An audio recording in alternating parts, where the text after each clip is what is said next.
홀로 쓸쓸히 죽음을 맞이하는 고독사를 아십니까? 여기 죽어나간 사람 많아. 1년에 죽이는 사람 많아. 죽었는데도 주인도 몰라. 그래가지고 며칠 있다가 냄새 나니까 와서 방문 내려놓고 죽어있더라고. 언제 갑자기 죽음이 닥쳐올지 다음 날 일조차 알 수 없는 상황. 가는 거에 대해서는 조금 더 두려움이 없어요. 근데 병을 심할까봐, 침에 걸려서 정신없이 해가 올까봐 그런 게 두렵고 걱정이죠. 살아서도 죽어서도 외로운 사람들. 또 다른 자살이라 불리는 고독사에 대해 우리는 어떻게 대처하고 있을까요? 빈곤과 외로움의 단말만 고독사의 실태를 취재했습니다.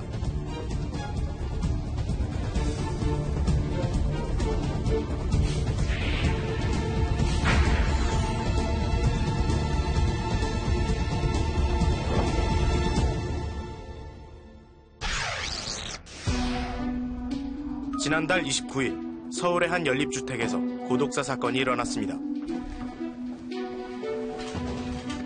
냄새가 벌써부터 딱 심한데요.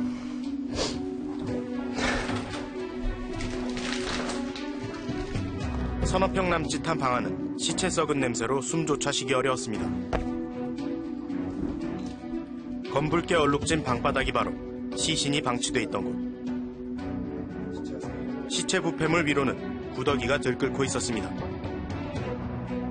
이처럼 비좁은 쪽방에서 혼자 살던 40대 남성이 싸늘한 주검으로 발견됐습니다. 바닥에는 보시는 것처럼 혈흔과 시체 부패물이 가득한데요. 피를 토하며 최후를 맞은 처참했던 그날의 흔적이 그대로 남아 있었습니다. 그는 죽은 지 2주 만에 발견됐습니다. 구더기도 있고 피 숨을 못 쉴 정도 숨을 못 쉴 정도. 이게 다 시체에서 나온 그런 거예요. 평소 지병을 앓고 있었다는 49살의 김모 씨. 약봉지 사이에서 발견된 사진 속 딸과 함께 활짝 웃는 그의 얼굴이 보입니다. 한 가족의 가장이었던 그가 왜 이렇게 혼자 죽어간 걸까? 원망도 미움도 없다. 언제였는지 예순까지 정정할까. 최초 신고가 돼가지고 소방서가 문을 뜯고 있어가지고 현장에 가보니까 소방서가 문을 열고 이제 들어가는 걸 확인했죠. 그래서 확인해 보니까 이미 사망돼가지고 부패가 좀 진행이 돼 있었고, 그 이혼을 해가지고 혼자 살고 있어요. 혼자 살다가 그 지병에 의해서 아마 가족이 같이 살았다 그러면은 아프면은 병원에 데리고 갔었을 거예요. 그런데도 불구하고 이제 혼자 있다 보니까 병원에를 자주 안 간 것 같아요. 그러다 보니까 혼자 외롭게 죽지 않았나 이런. 주목할 점은 일주일이 넘도록 이웃 주민들조차 이 사실을 몰랐다는 점인데요. 그는 왜 이토록 차갑고 쓸쓸한 죽음을 맞이해야 했던 걸까요? 내가 지금 바깥에 나가는 성격이 아니고 또 여기 환자가 있고 나도 이렇게 편안한 가지고는 않는데, 그렇기 때문에 그 양반 얼굴은 한 번도 못 봤어요. 여태까지 여기 3년 다녔는데 보지 못했어요. 우편물을 계속 들어갈 거예요. 그죠, 우편물로 오겠죠. 저희 가서 죽음이나 뭐 대도업체 그런 데서 많이 오죠. 하지만 언제부턴가 그가 살던 통로에서 알 수 없는 냄새가 났다고 합니다. 이렇게 오가다니면 냄새가 나요. 찌른내처럼, 젓갈 냄새처럼. 언제부터 그랬었어요? 이게 며칠 됐었어요. 그래서 두고 왔어요.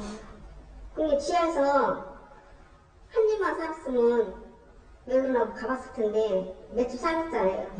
며칠 살잖아요 지금. 며칠 산다고 그러더라고. 할아버지 말이죠. 할아버지 그 사시거든요. 청소는 할아버지가. 네, 그 할아버지 말이는데 할아버지가 사셨으니까 그 왔다 갔다 하시거든요. 청소니까. 취재진은 당시 이 건물의 경비를 맡고 있던 최초 신고자를 만나봤습니다. 그 사람이 혼자 이제 직업도 확실한 건 몰라고 이번에 집 주인이 세준 사람이 얘기를 해서 알았는데 택배 뭐 속해서 일을 했던가 봐. 택배 매일 한 번씩은 봤거든. 여기서 나와서 하면. 근데 신발이 움직이지라고 그대로 있어. 이런 일을 예감이라도 했던 걸까? 그는 생전에도 외로운 죽음에 대한 공포를 늘 갖고 있었습니다. 돌아갈 곳이 없네. 세상 천지에 혼자네. 무섭네. 외롭네. 쓸쓸하네. 이런 게 인생이던가. 아이들 생각하면 가슴이 아리다. 무지하게 많이. 고독사의 마지막 흔적을 지우는 작업이 진행 중입니다. 고독사가 늘면서 최근 이를 전문적으로 청소해주는 업체도 생겨나는데요. 머리가 여기 있었네. 네? 머리가 여기 있었어. 요즘에 이렇게 혼자 사시다가 돌아가시는 분들이 많이 계신가요? 많죠. 하루 평균 한 2명씩. 2명? 1 내지 2명이죠. 평균 한 달에 한 40명 정도 꼴이라고 보시면 될 것 같아요. 마음이 짠하죠? 이게 이제 다 사회가 발전을 하면서 뭐 이런 현상이 나타나지 않겠나. 근데 다들 먹고 사는 게 힘드니까 자기 가족 돌보기도 힘든 세상 아닙니까 지금? 마지막 삶의 마무리까지 타인의 손에 맡겨야 하는 세상. 그의 죽음이 우리에게 시사하는 바는 뭘까요? 고독사를 당할 경우 사후 처리는 어떻게 이루어질까? 시신을 찾아가겠다는 유족이 없으면 해당 구청에서 시에 화장을 의뢰합니다. 제가 지금 나와 있는 곳은 서울시 승하원이라는 곳입니다. 이곳에서는 하루에 한 명꼴 고독사로 숨진 무연고자들이 화장된다고 하는데요. 그들은 죽어서까지 그 비참한 죄업을 맞이하게 됩니다. 고인의 마지막 길이지만 지켜보는 이는 아무도 없습니다. 가족들이 울음을 토해내는 일반 장례에 비하면 애처롭기까지 한데요.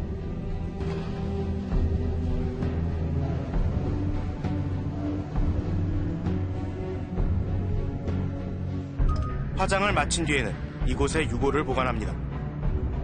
하지만 해마다 채워지는 유골로 더 이상 보관할 공간이 없을 정도입니다. 이곳은 서울시에서 관리하는 무연고 납골당입니다. 2012년 현재 총 3,652위의 유골이 안치되어 있는데요. 이 유골들은 10년 동안 이곳에 임시로 보관됩니다. 보관 기간은 10년이지만 유족이 찾아오는 경우는 거의 없다고 하는데요. 한 해에 대여섯 건 정도에 불과하다고 합니다. 업체 예전 같으면은 이제 구청에서 모든 반환 절차를 받을 때 이제 그동안에 발생된 요금이라든가 이런 거를 지불을 하고 찾아가는 거였지만 지금은 그런 것도 없는데도 왔다가도 그냥 있는 거 확인만 하고 안 찾아가시는 분들이 있어요. 아, 확인이 되면은 그냥 안 찾아가면은 그건 책임은 발생 안 하는 거예요? 그렇죠. 왜냐면 그건 모든 게 유족의 권한이니까. 그 사람이 이제 이제 인간적으로 다 도의적으로 따진다 그러면 찾아가는 게 당연한 거잖아요. 그 강제하기가 또. 그리고 지금은 돈도 안 받는데. 예. 이렇게 고독사 위험에 가장 많이 노출되어 있는 것이 바로 독거노인들. 그 중에서도 빈곤층입니다. 소설 괭이부리말의 무대이기도 한 인천 만석동의 한 쪽방촌에서 만난 김할머니는 오랜 시간을 이곳에서 혼자 지내왔습니다. 언제부터 혼자 사신 거예요? 오래됐죠. 이거 한 40대 넘어서 이제 혼자 됐을 거예요. 저기 혼자 살 거예요. 이렇게. 애들 다 이제 결혼해서 나갔어. 하지만 놀랍게도 할머니에게는 6명의 자녀가 있었습니다. 자녀분들 계신 때 같이 가서 집이 있는데 지금 며느리들이 늙은 시어머니 냄새나고 근데 보려고 하나요? 나도 편해요. 혼자 사니까 아들이 생활비 주고 그러니까. 그러면 나도 며느리한테 시집사는 것이나 똑같지. 내가 혼자 산 것도 같아요. 유일한 친구이자 말벗은 할머니가 기르는 강아지뿐입니다. 서울 마포구의 독거노인 종합지원센터. 이곳에는 하루에도 몇 번씩 외로움을 하소연하는 노인들의 전화가 걸려옵니다. 안녕하십니까. 독거노인 종합지원센터 이선영입니다. 다름이 아니고 예. 사는 게 내가 너무 힘이 듭니다. 자식들도 벌이가 지들 안 되고 큰 놈은 지금 행방불명이 돼가 있고. 옛날에는 내가 말을 안 켰는데 막 허리가 너무 아파갖고 앉았다 일어나기도 무서웠어요. 마땅히 도움을 청할 곳이 없는 이들은 대부분 누군가의 어머니고 아버지입니다. 이번에는 서울의 한 쪽방촌을 찾았습니다. 영등포만 해도 이런 쪽방촌이 541가구에 달합니다.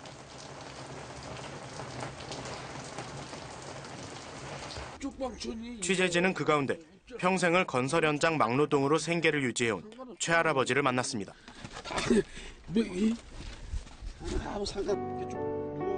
몇 년 전 당한 교통사고로 하반신을 거의 쓸 수 없는 할아버지. 술을 마시지 않으면 잠을 잘 수도 없다고 합니다. 내가 168인데 허리 안 아프세요? 내가 다리를 못 쓰잖아. 걸음을 못 걷잖아. 근데 갈수록 다리도 밤에 저래가지고 아파가지고 잠을 못 자는 거야. 며칠이 지났는지도 모르는 음식은 머리맡에서 상한 지 오래. 취재진을 더욱 놀라게 한 건 할아버지의 통화 목록이었습니다. 2주일 동안 할아버지에게 전화를 한 건 오직 한 군데뿐이었습니다. 거의 연락을 따로 안 하시는 거네요. 주인 아줌마 가게집하고 사람들 뭐 연락하는 데가 어디 있어. 다 똑같은 번호. 우리 식구하고는 연락 안 하지. 왜냐면은 내가 해준 게 없잖아. 그래가지고 내가 찾아가면 짐이 된다 그런 얘기야. 짐이 되지. 그래서 안 찾아가지. 차라리 이렇게 혼자 있는 게 훨씬 편해. 일단은 내 마음이 편하잖아. 우리나라에 혼자 사는 노인의 수는 2012년 현재 약 119만 명. 2025년에는 225만 명으로 거의 2배 가까이 급증할 것으로 보입니다. 여기에 독거노인 대부분은 빈곤과 질병 문제까지 겪는 경우가 많습니다. 현재 독거노인 119만 명 중 77%인 91만 명이 빈곤층에 속합니다. 언제 이들에게 고독사가 닥칠지 누구도 장담할 수 없는 셈입니다. 자기는 원하지 않아도 혼자 살 수밖에 없는 그런 사회적인 상황이 또 고독사를 이끄는 그런 원인이 될 수 있을 것 같습니다. 또 이제 사회로부터 단절되는 그런 많은 삶의 모습들이 고독사와 연결되는 원인이 될 수 있다고 봅니다. 고독사는 한 해 1000건 이상 일어나지만 해마다 증가하는 고독사에 대해 당국은 정확한 통계조차 내놓지 못하는 실정입니다. 65세 이상 그 독거 노인이 고독사 하신 경우는 지금 발견하기가 어렵고요. 도리어 반대로 그 60세나 50대 이런 분들이 이제 저희가 방치 좀 약간 사각지대가 아닌가 하는 생각을 좀 갖고 있고요. 정부는 독거노인 중 25만 명을 고독사 고위험군으로 지정해 현재 이들에게 돌봄 서비스를 제공하고 있습니다. 아저씨들이 이게 굶는 거 만들어. 먼저 현황 파악이 가장 급선무라고 생각을 했고요. 그래서 독거노인 이제 전부에 대해서 여기 거부하시는 분을 제한 전수조사해서 이걸 DB화할 생각이고요. 이 DB화된 그 노인분들을 토대로 해서 진짜 고독사할 위험성이 있는 분들을 저희가 그 간추려서 이분에 대해서 안전 확인이나 그리고 유케어 시스템이나 이런 것들을 적절하게 배분할 생각입니다. 전북 김제의 한 마을. 옹기종기 모여있는 60가구 가운데 14집이 노인 홀로 사는 가구입니다. 하지만 풍경은 다른 지역과 썩 다른데요. 할머니들이 다 같이 모여 식사 준비를 합니다. 무슨 특별한 날인 것처럼 보이지만 모두 이곳에 함께 사는 노인들입니다.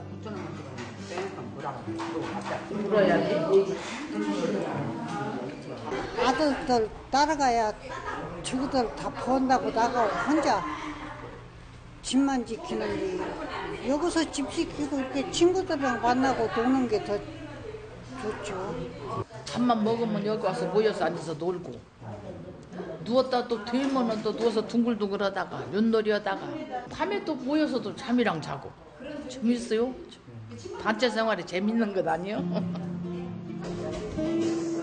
김제시가 혼자 사는 노인들을 위해 경로당을 리모델링한 그룹홈, 일종의 공동주택을 만든 겁니다. 여름 상추단계. 여름 상추랬다. 소일거리 하시고 이러니까 어떠세요 좀? 세상 사는 맛이 나죠. 지금은 여럿이 하니까 밥도 더 맛있어서 많이 먹고 일도 손을 맞춰서 한 게 더 빨리 하고 이거 너도 먹고 나도 먹고 서로 사람들이 더 먹을까봐 먹으려고 한 게 더 많이 먹어. 이렇게 조성된 그룹홈은 김제시에 모두 114곳. 지금껏 33억 원 정도가 들어갔지만 효과는 그 이상이라고 말합니다.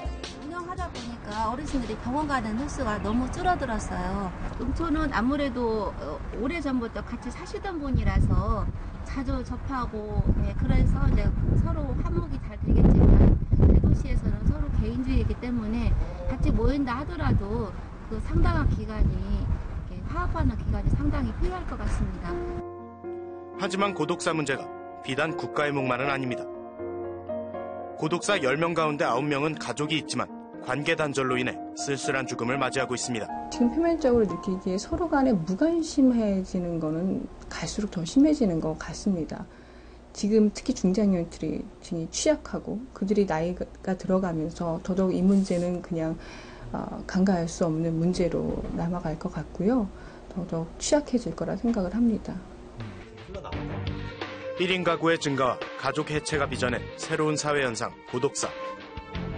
현재를 살아가는 우리 모두가 언젠가 고독사의 표적이 될 수 있습니다. 취재 과정에서 취재진이 느꼈던 의문은 1인 가구 수가 4명당 1명꼴인 현실 속에서 고독사 문제를 정부 당국에만 맡겨놓는 것이 능사인가 하는 점이었습니다. 혹시 이웃에 누가 살고 있는지, 떨어져 사는 가족은 잘 지내고 있는지조차 제대로 알지 못하는 우리의 모습 속에 문제 해결의 실마리가 숨어있는 건 아닐까요? 시사기획맥 김시영입니다.